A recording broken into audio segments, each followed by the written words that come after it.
23 मार्च 1931 रात का सन्नाटा।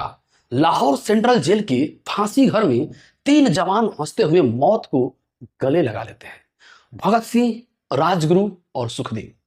सवाल है कि क्या यह बलिदान टाला जा सकता था? क्या महात्मा गांधी भगत सिंह की फांसी रुकवा सकते थे? यह सवाल आज भी जलता है, इतिहास की किताबों में नहीं बल्कि देश की आत्मा में। गांधी जी का क्या रुख था? आइए तथ्यों से समझते हैं। सबसे पहले गांधी इरविन समझौते की बात करते हैं। मार्च 1931 गांधी जी और वायसराय लॉर्ड इरविन के बीच एक ऐतिहासिक समझौता हुआ। देश को उम्मीद थी कि अब भगत सिंह को माफी मिल जाएगी, लेकिन भगत सिंह का नाम उस समझौते में नहीं था। क्यों नहीं था? गांधी समर्थक कहते हैं कि गांधी जी ने व्यक्तिगत रूप से इरविन से मिलकर दया याचिका की सिफारिश की थी, लेकिन गांधी विरोधी कहते हैं कि गांधी जी ने भगत सिंह के लिए कोई जन दबाव नहीं बनाया। उन्होंने सिर्फ औपचारिक बातचीत की, एक औपचारिकता भर निभाई। गांधी जी ने खुद लिखा था कि मैंने भगत सिंह की फांसी रोकने के लिए अपनी पूरी शक्ति से प्रयास किया, लेकिन सरकार नहीं मानी। उन्होंने लॉर्ड इरविन से 2 बार मुलाकात की और पत्र भी लिखा, लेकिन एक गहरा प्रश्न रह जाता है, क्या इतना ही पर्याप्त था?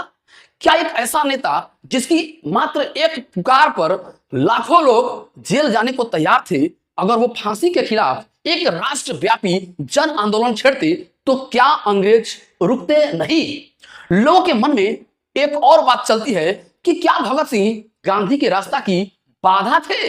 यह सवाल सबसे गंभीर है और सबसे विवादित भी।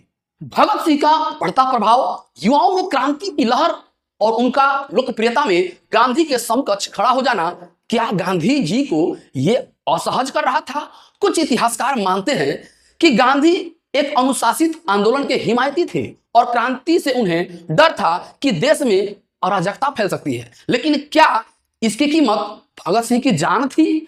एक और सबसे इंपॉर्टेंट बात, आखिर भगत सिंह खुद क्या चाहते थे? यह सबसे बड़ी और सबसे कम पूछी गई बात है।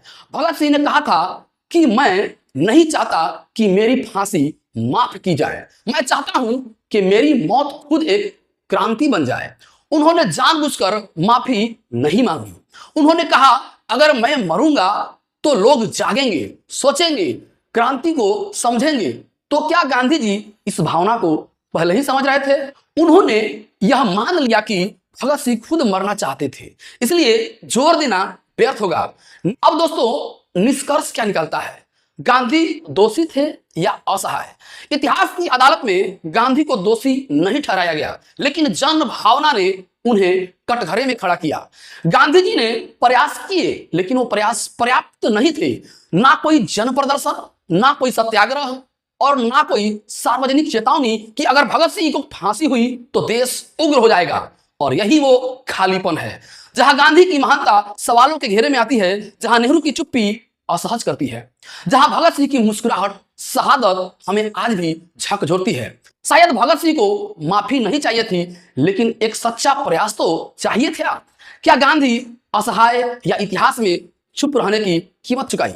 दोस्तों, अगर हमारा यह वीडियो आपको झकझोरती है, अगर हमारा यह वीडियो आपको पसंद आई हो तो वीडियो को लाइक करें, शेयर करें और हमारे चैनल को सब्सक्राइब कीजिए। मिलते हैं अगले वीडियो में। जय हिंद, इनकलाब जिंदाबाद। धन्यवाद।